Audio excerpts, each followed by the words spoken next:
जय गुरु जी, M I audible? कोई please लिख दीजिए इफ आई एम ऑडिबल। संगत जी,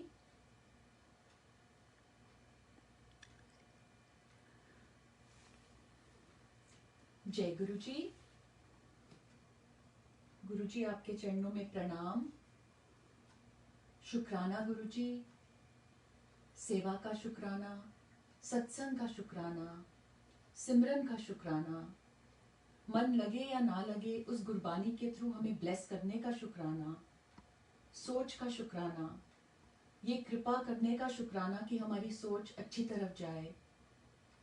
आप हमें अपने से सीधी तार जोड़ने देते हैं, उसका शुक्राना। हमारे बॉडी पार्ट्स, आंख, कान, नाक, मुंह, हाथ, पांव, हमारे सब बॉडी के पार्ट्स का शुक्राना, घर परिवार का शुक्राना, खाने का शुक्राना, हर चीज का शुक्राना मालिक। सबसे बड़ी बात बस अपनी शरण में रखने का शुक्राना। प्यारी संगत जी, आप सबका अभिनंदन।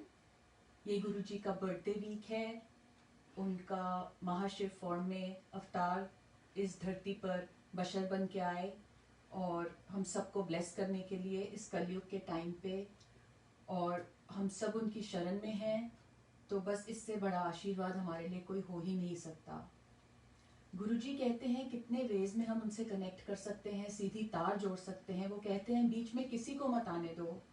हर डिवोटी के साथ डायरेक्ट नाता है उनका, 1:1 कनेक्शन हमेशा। वो डायरेक्ट दें, चाहे सपनों के थ्रू दें, साक्षात दर्शन के थ्रू दें, किसी मैसेज के थ्रू, गुरबाणी के थ्रू, टेलीपैथी के थ्रू, कोई दर्शन दे देते हैं, ओम ओंकार, अपनी फ्रेग्रेंस देते हैं वो। तो हर रूप में संगत किसी ना किसी तरह से कभी ना कभी उनके एहसास को, उनकी मौजूदगी को परसीव करती है। हम सब बहुत ब्लेस्ड हैं।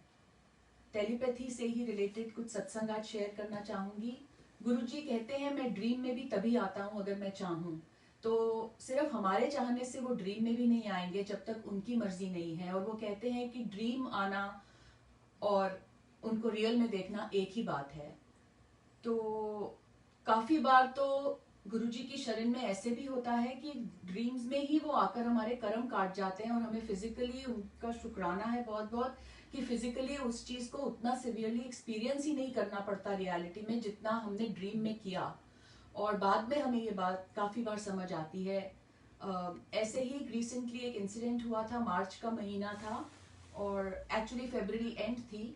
और गुरुजी ने सपना दिया कि बहुत सारी संगत के जैसे लोग हैं और वो कहीं घुस रहे हैं अंदर कहीं पे, और जब बाहर आते हैं तो वो किसी चीज से कोटेड है, पूरी कोई लेयर है, कोई थिक लिक्विड टाइप कुछ है जिससे वो कोट होके बाहर निकल रहे हैं और हग कर रहे हैं।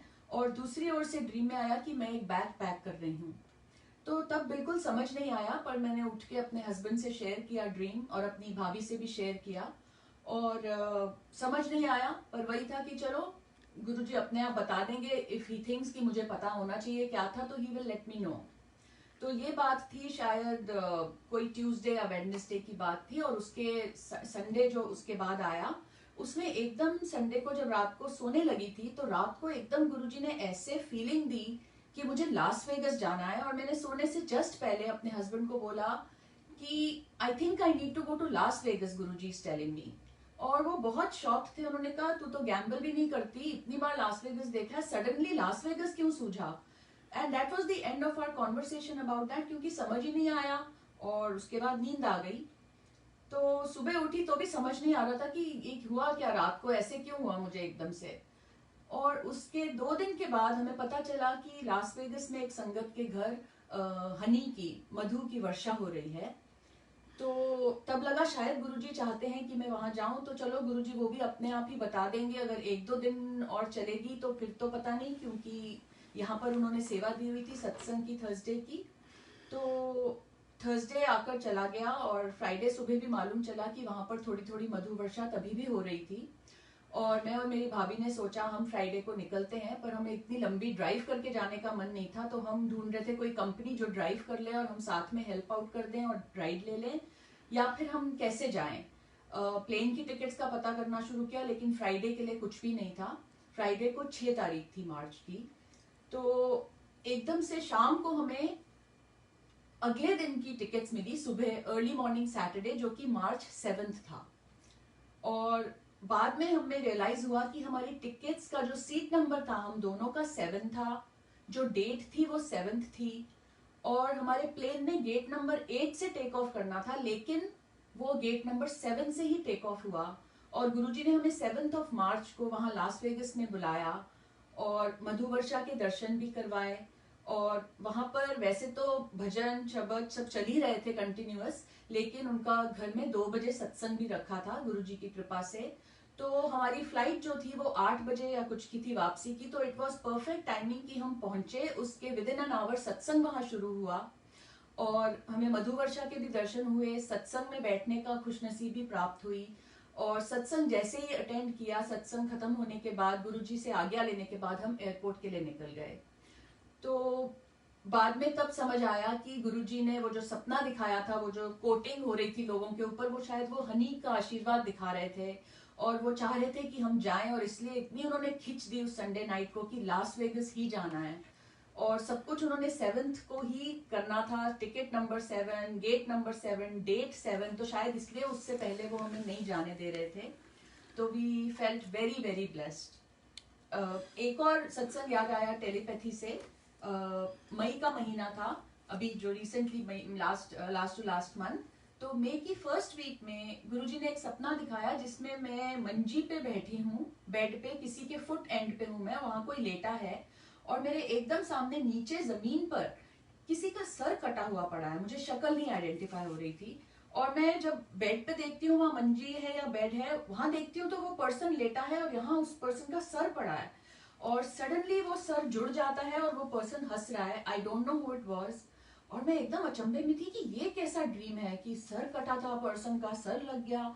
समझ नहीं आया, लेकिन वही छोड़ दिया गुरुजी के ऊपर कि ठीक है, गुरुजी या तो कुछ काट रहे हैं या कुछ समझा रहे हैं, जो if he wants me to know तो he will make me understand later on. और उसके थोड़े ही दिन के बाद 13 मई को हमारा बेटा काफी टाइम के बाद माउंटेन बाइकिंग गया, क्योंकि उसकी लेग के साथ थोड़े इश्यूज चल रहे थे पिछले 2 साल से। वो भी गुरुजी ने बहुत ब्लेस किया है, शुक्राना गुरुजी।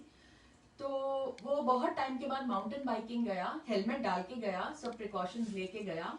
लेकिन जब वो नीचे को आ रहा था तो ऊपर को 2 लोग आ रहे थे बाइक राइड करते हुए, और नॉर्मली अगर ऐसे क्रॉस कर रहे हो एक दूसरे को तो रास्ता देते हैं, लेकिन वो जो दोनों नीचे से ऊपर जा रहे थे, दे रिफ्यूज्ड टू गिव हिम वे।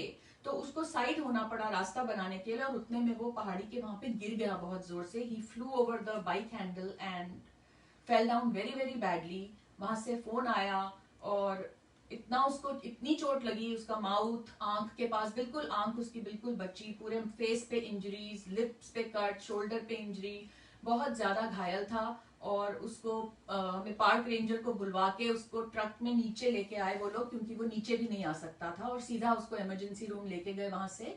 और उसकी इमरजेंसी सर्जरी करनी पड़ी मुंह के अंदर, क्योंकि मुंह के अंदर पूरा जबड़ा जो है वो बिल्कुल अलग हुआ था मांस, जो जॉ बोन से। तो इमरजेंसी सर्जरी हुई उसकी, और गुरुजी की कृपा से ही इज फाइन। उसकी आंख बिल्कुल बिल्कुल बच गई, बाकी वुंड सब हील हो गए। जो थोड़ा रेजिडुअल डैमेज है अभी माउथ के अंदर, वो गुरुजी अपने आप संभालेंगे। लेकिन उस दिन ये साथ में ये हुआ कि उसके नेक में बहुत सारे कैक्टस के थॉर्न्स सारे सारे चुभ गए, और सब यही बोल रहे थे कि अगर इसकी गर्दन चली जाती तो कट जाती, तो फिर तो मैं बोलना भी नहीं चाहूंगी क्या क्या हो सकता था। और एकदम से तब रियलाइज हुआ कि गुरुजी ने जो वो ड्रीम दिखाया था, वो जो सर कटा हुआ पड़ा था यहाँ और फिर एकदम जुड़ गया उस पर्सन के वहां पे, तो वो गुरुजी ने शायद कुछ बहुत भारी उसका काटा, क्योंकि उसकी नेक इंजरी होने से बचाई, जिसके लिए जितना शुक्राना करूं कम है गुरुजी का। रियली में thank you Guruji, thank you thank you thank you. ऐसे ही सबको बस अपनी शरण में रखिए, और आप हमारे कर्म अपने ऊपर लेते हैं। तो आजकल गुरुजी को कितना कष्ट हो रहा होगा, लेकिन वो बहुत पावरफुल है, वो तो भगवान है, हम उन्हें छोटा नहीं बना सकते, हिम्मत भी नहीं कर सकते। इसलिए जो भी कष्ट वो अपने ऊपर ले रहे हैं पूरे संसार का इस टाइम, बस उसके लिए हम शुक्राना ही कर सकते हैं, क्योंकि शुक्राना भी बहुत छोटा वर्ड है। तो जय गुरुजी। और लास्ट वीक जिन्होंने देखी होगी रिकॉर्डिंग, उन्होंने सुना होगा कि मैंने गुरुजी ने कितनी कृपा की थी, आंखों वाला सत्संग शेयर किया था अपना। तो उसी से एकदम से मुझे ध्यान आया कि एक आंखों के ऊपर सुविचार लिखवाया था गुरुजी ने। वैसे तो आंखों के ऊपर डायरेक्टली नहीं है, लेकिन जो हमारी परफेक्ट विजन होती है वो 20/20 होती है, 20/20, और ये साल भी 2020 चल रहा है। तो गुरुजी ने एक सुविचार लिखवाया था 2020 के ऊपर, तो वही शेयर करना चाहूंगी। जय गुरुजी। ओम नमः शिवाय, शिवजी सदा सहाय। यह साल और हमारी नजर, यह साल है 2020, निपुण नजर भी होती है 20/20। क्यों ना गुरुजी की कृपा से अपनी रूहानी नजर को कर लें हम नफीस। चले हम गुरुजी के दिखाए हुए रास्ते पर, ताकि नजर के साथ साथ रूह भी तर जाए। अभी तो नजर की क्षमता कमजोर है, इस रास्ते पर चलकर वह क्षमता बढ़ जाए। दुनिया और दुनियादारी भी नजर आने लगेंगे साफ साफ, और नजर में करुणा लाकर हम कर दें दूजों को माफ। खुद भी माफी मांग लें अपने गुनाहों की, सफाई कर लें जिंदगी की राहों की। नजर को खूबसूरत बना लें गुरुजी की साधना से, नजर में और भी नीवापन सजा लें उनकी आराधना से। आंखें खुली हों तो दिव्य रोशनी नजर आए, और बंद आंखों में भी दिव्यता ही समाए। दुनिया का असली चेहरा साफ नजर आएगा, और गुरुजी की प्राप्ति का रास्ता भी दिख जाएगा। आगे का फैसला हमें ही लेना है, दुनियादारी में फंसना है या हर श्वास सिमरन को देना है। जितना सिमरन करेंगे हम, रूहानी नजर और भी परिपूर्ण होगी। गुरुजी की असीम कृपा और हमारी नेक नियत से गुरु प्राप्ति की इच्छा पूर्ण होगी। हर पल स्वयं में कोई शिक्षा लेकर आता है, ना सीखे तब तो वह पल गुजर जाता है। 2020 तो समय है एक पूरे साल का, शायद इसमें हो जवाब हमारे किसी सवाल का। इसलिए 2020 को ना समझें केवल बीत जाने वाला वर्ष, बल्कि इससे अपनी नजर सर्वोत्तम करके अनुभव कर लें हम हर्ष। और निपुण नजर से अपना दृष्टिकोण नेक कर लें, अपने रूहानी नैनों में दिव्यता का निष्कलंक नूर भर लें। जय जय गुरुजी, शुक्रिया गुरुजी, धन गुरुजी, वाहे गुरुजी। शुक्राना संगत जी, और आप सबको गुरुजी के बर्थडे वीक का बहुत बहुत बहुत बहुत शुक्राना, बहुत बहुत हार्दिक शुभकामनाएं पूरी संगत को, और हम मिलते रहेंगे इसी तरह। सोनिया जी और ब्लेसिंग्स बुक्स का भी शुक्राना। थैंक यू संगत जी।